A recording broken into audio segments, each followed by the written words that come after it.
और अब खबरें विस्तार से देख लेते हैं। तो कल मोदी सरकार 3.0 का पहला बजट पेश किया गया था। मानसून सत्र के दूसरे दिन पेश किए गए बजट पर विपक्ष के सभी नेताओं ने सवाल खड़े कर दिए हैं। साथ ही केंद्र सरकार पर निशाना भी साधा। इस बजट के विरोध में आज कांग्रेस सुबह 10:30 बजे संसद परिसर में विरोध करने वाली है और इस विरोध प्रदर्शन में कांग्रेस के साथ सभी विपक्षी दल के नेता भी शामिल होने वाले हैं। तो आज जैसे ही संसद की कार्यवाही शुरू होगी उससे पहले विपक्ष का कहना है कि ये बजट ठीक नहीं है और इसी को लेकर अब विपक्षी दलों के सांसद अब प्रदर्शन करने वाले। संसद भवन परिसर में विपक्ष का आज प्रदर्शन देखने को मिलेगा। बताया जा रहा है सुबह 10:30 बजे संसद परिसर में विरोध करने के लिए सभी पार्टियां पहुंचेंगी और इस विरोध प्रदर्शन में कांग्रेस के साथ सभी विपक्षी दल के नेता शामिल हैं।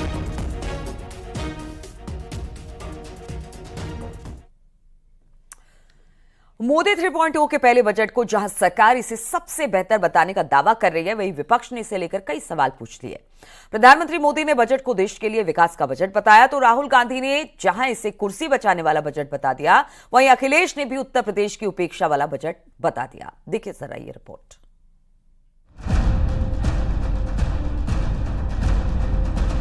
I present the budget for 24-25. वित्त मंत्री निर्मला सीतारमण ने मोदी सरकार के तीसरे कार्यकाल का पहला आम बजट संसद में पेश किया। उन्होंने लगातार 7वीं बार बजट पेश किया है। निर्मला सीतारमण ने अपने बजट भाषण में बताया कि भारत की अर्थव्यवस्था मजबूत है, देश में महंगाई दर नियंत्रण में है, वैश्विक अर्थव्यवस्था इस समय मुश्किल दौर में है, लेकिन भारत की अर्थव्यवस्था चमक रही है। सरकार का किसान, युवा, महिला और गरीबों पर फोकस है। As mentioned in the interim budget, we need to focus on 4 major castes, namely the Garib, Mahilayein, Yuva and Annadata, the poor, women, youth and the farmer.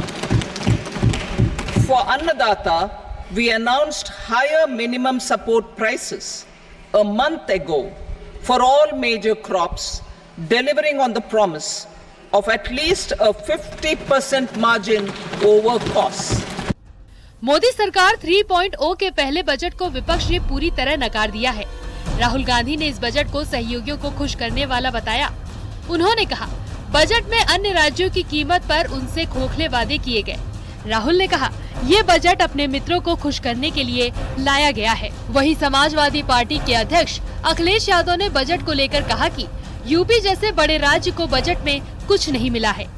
हम यूपी का ही देख लें तो निवेश की हालत क्या रही होगी, और जो बातें आंकड़ों के हिसाब से बड़ी बड़ी कही जाती हैं, जो इनके प्रोजेक्ट चल रहे होंगे वो प्रोजेक्ट कोई समय पर पूरा नहीं हुआ है इनका। अब मान लीजिए सरकार बचानी है तो अच्छी बात है कि बिहार को, आंध्र प्रदेश को कुछ विशेष पैकेज या विशेष योजनाओं से जोड़ा गया है, लेकिन उत्तर प्रदेश जैसा प्रदेश जो प्रधानमंत्री देता है, क्या वहाँ के किसान के लिए कुछ बड़े फैसले हैं?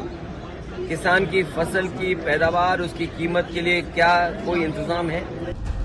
वहीं डिम्पल यादव ने कहा कि बजट में महिलाओं की उपेक्षा की गई। महिलाओं के लिए बजट में कुछ नहीं है। कहीं ना कहीं न्यूट्रिशन मिशन इस मौजूदा सरकार में आप चीजें तो लेके आते हैं, लेकिन आप उनको परस्यू नहीं करते हैं, विच इज वेरी सैड। तो आपको लग रहा है कि महिलाओं के हिसाब से इस बजट में जो प्रोविजंस होने चाहिए थे, एटलीस्ट न्यूट्रिशन होना चाहिए, लेके उनकी सेफ्टी को लेके होना चाहिए, महिलाओं के कुछ भी नहीं है। घर का किचन का ध्यान रखा गया है मैम? मैं समझती हूँ किचन का ध्यान नहीं रखा गया है, क्योंकि सरकार महंगाई के बारे में कोई स्टेप्स लेना ही नहीं चाह रही है। और जहाँ तक हम देखेंगे तो जो परचेजिंग पावर है जो रूरल एरियाज में है वो लगातार घटती जा रही है, इसके ऊपर भी कोई ध्यान नहीं दिया गया है। यूपी के कांग्रेस अध्यक्ष अजय राय का कहना है कि बजट से सिर्फ मायूसी हाथ लगी है।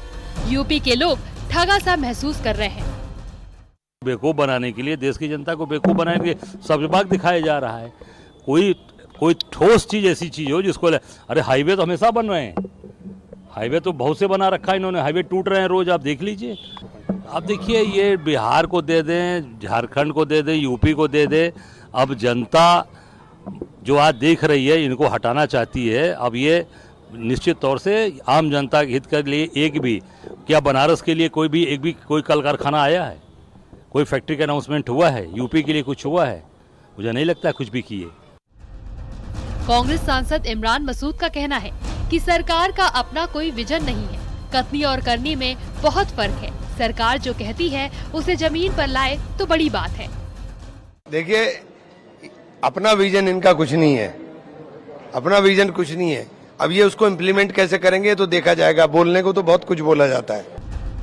बजट को लेकर आम आदमी पार्टी के नेता संजय सिंह का कहना है कि पिछले 10 साल से लगातार सरकार आम जनता को मायूस ही कर रही है। जो सबसे बड़ी उम्मीद थी इस बजट से, वो थी इस देश के करोड़ों नौजवानों को, माताओं बहनों को। क्या समस्याएं उनके सामने?